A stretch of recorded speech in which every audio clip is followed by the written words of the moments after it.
We're getting some word from the control room about a call here, if I'm not mistaken. We are now projecting that Democratic Secretary of State Katie Hobbs is, in fact, the winner in the Arizona gubernatorial race. This will make her the Democratic governor of that state. She has, according to our projections, vanquished Kari Lake, local TV news personality who mounted an incredibly strong campaign. Katie Hobbs was the only statewide elected Democrat. She was the Secretary of State. She ran for governor, and it looks like she will be the next governor in Arizona. Steve?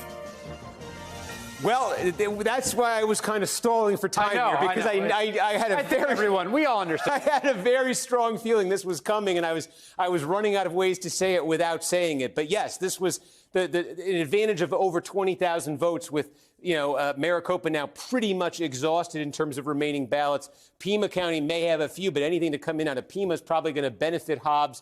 The provisional ballots to come might benefit Hobbs as well. You just take a look around the state at the remaining areas. There are some Republican areas. Generally, they're very small in terms of population, in terms of vote share. And even in some of these Republican areas, for instance, we got an update from Yuma County, small county, earlier in the evening, and it was an update of those mail ballots dropped off on Election Day, and Hobbs actually got more votes in the update than Lake did. So even in some of these Republican rural areas, they weren't huge batches of votes like we're talking about in Maricopa. But even there, Lake was actually losing a little bit of ground in some of the updates earlier. So looking at Maricopa, it was ball game. You knew Kari Lake needed to get a massive number out of there. I think she needed to get this thing at least inside of 5,000, where you could plausibly make a case that maybe there are enough votes out there in just the right combination for her. But when you saw 20,000, that's a safe margin for Katie Hobbs.